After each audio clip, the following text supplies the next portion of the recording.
Hey guys, a big oopsies happening in Grindavik. So Grindavik's not out of the woods at all. So it seems it's being threatened by multiple things. There is something happening at the northern part of the defense walls, guys. And if shitty hits the fizzy, we could see an eruption inside Grindavik or at the defense wall of Grindavik. Why?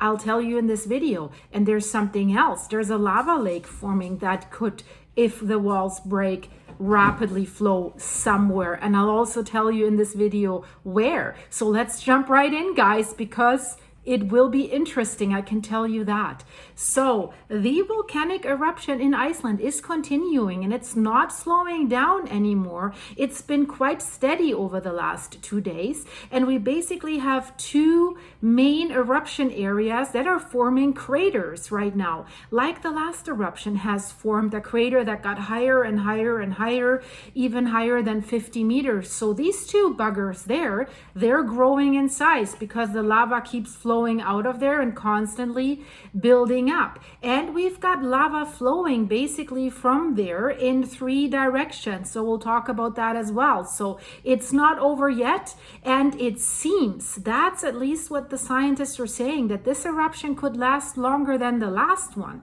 And we know the last one did last from March 16th till May 9th. So that's a lot of time for this eruption to create lava flows and to threaten both the swartsengi area where the power plant at the Blue Lagoon is located, our lagoonies. We know they opened up again yesterday, the fastest reopening in their evacuation history since these events began on November 10th, so they couldn't wait to reopen. And then, of course, there's threats to Grindavik, and that's not really pleasant, guys. I tell you this, the lava flows are still very active. And we have something happening is that this lava is accumulating into lava ponds, basically. And what does that mean? They're creating lakes because there's a low spot or there's something that blocks the lava from continuing to flow. What is the risk with these lava ponds? Well, they fill up until somewhere the barrier that holds these ponds is breached. And then we could have like a waterfall effect. Fast flowing lava, because it's a lot of lava, could flow towards Grindavik or towards Swartsengi and the Blue Lagoon.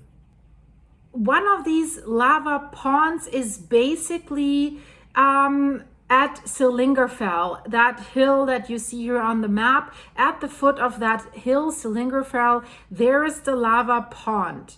And you know, it depending on where then there is a breach for that lava lake, it could then cross Grindavik. That's the main access road that comes from Grindavik and is also the access road to the Blue Lagoon and Swartsengi. It goes from Grindavik north up. And then it could cross that road and then it could flow very fast towards Swartsengi and the Blue Lagoon.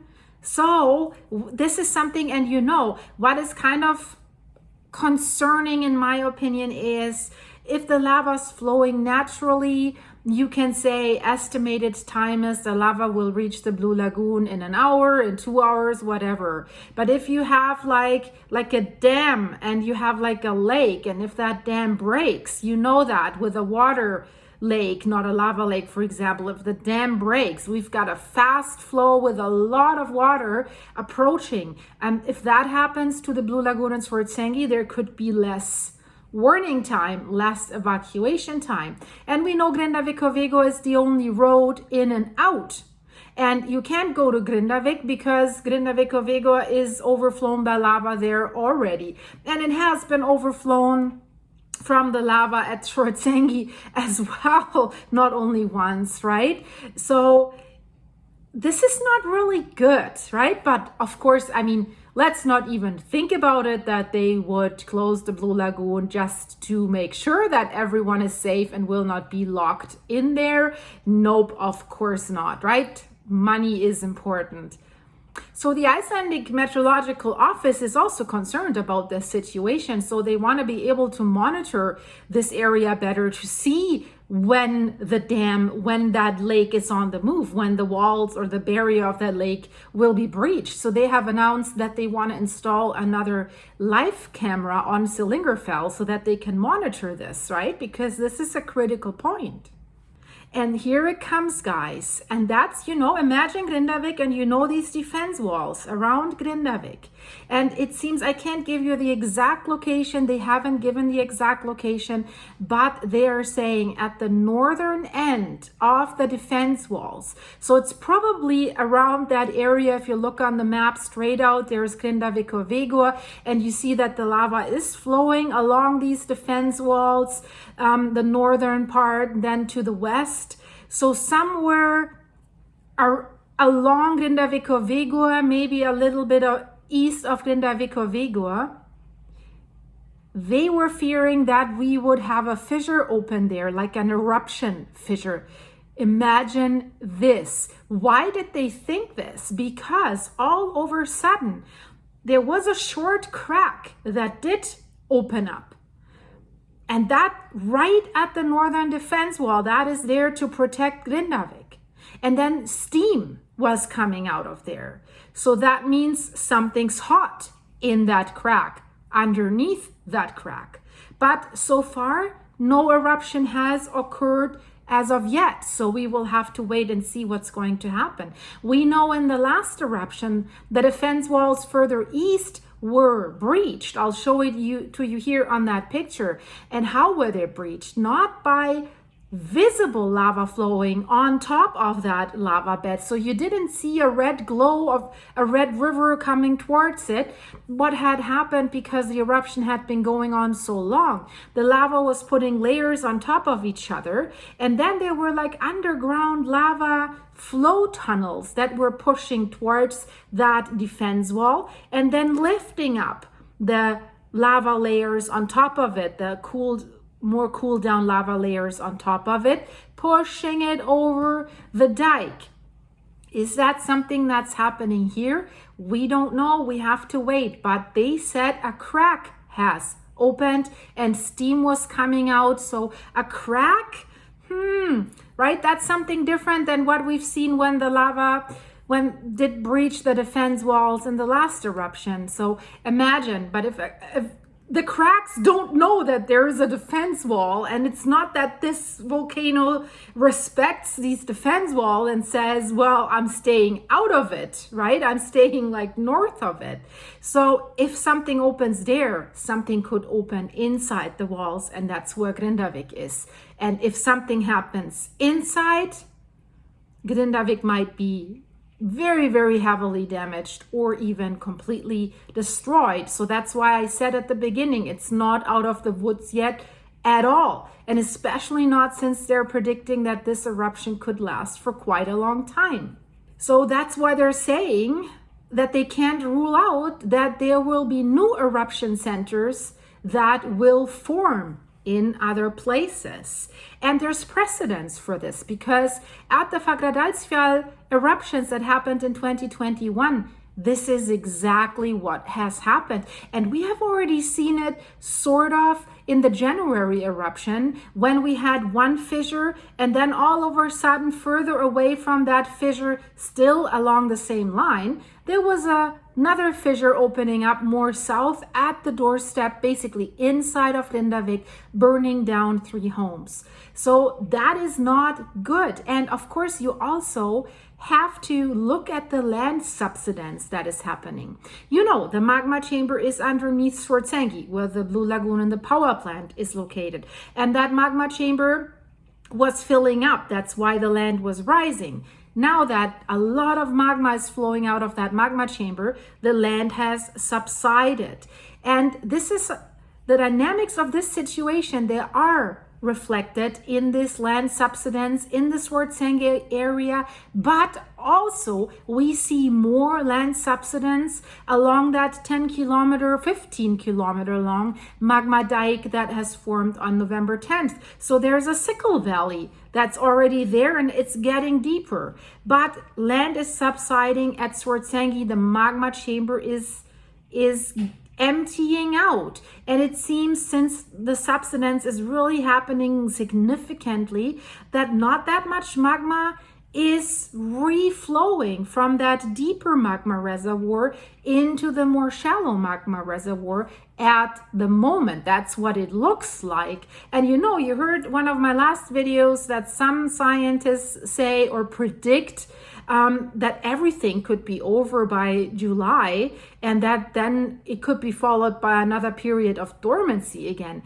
I am having a hard time to believe that. I mean, of course, this would be a best case scenario, but you know, since these events started, every scientist has said the peninsula has woken up from an 800-year dormancy, and it could remain active for decades or centuries. They were estimating up to 300 years. And we're just talking like 8 months or so that this is active right now. If you count the Fagradalsfjall eruptions with it, then it's a few years, but not significantly, right? You see this here on this chart that the Met Office has released. So the land was rising until the eruption started, and then it was subsiding, but this is unusual compared to the other eruptions. So from there, it was remaining steady for a while, and then once the eruption started to die down, it was slowly starting to rise again because it was refilling, and now it's steadily going down, and that's a new development.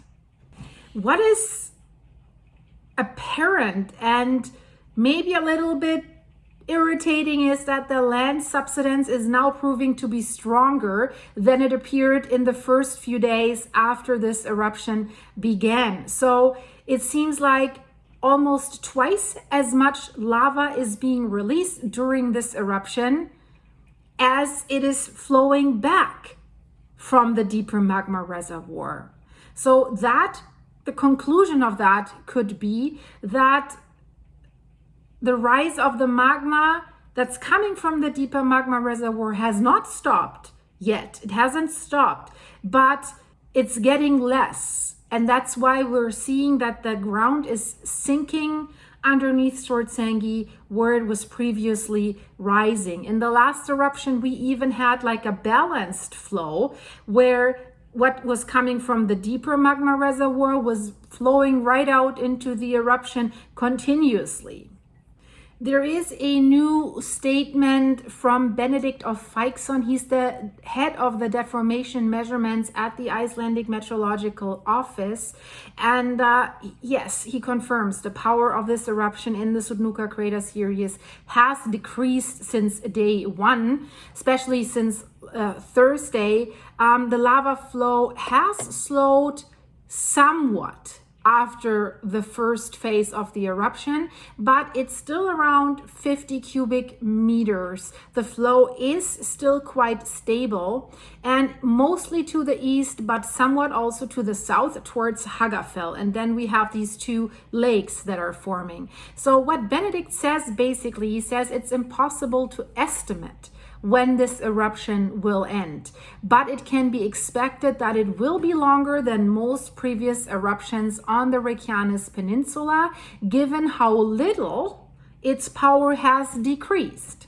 That's interesting. And then he says, volcanic eruptions are unusual. I dare not to predict anything. And I think that's a good thing to say because they have been quite wrong in the past. It is a guessing game, guys. So that was a quick update about what's going on in Iceland, and especially Blue Lagoon and Grindavik. So this volcanic system is not making it boring. I have to say that, guys. So thanks for watching. Please leave this video a like. That would be awesome. If you're new here, I'd love to have you on my channel. Join our group of nerdies that love to watch these events on a regular basis and subscribe.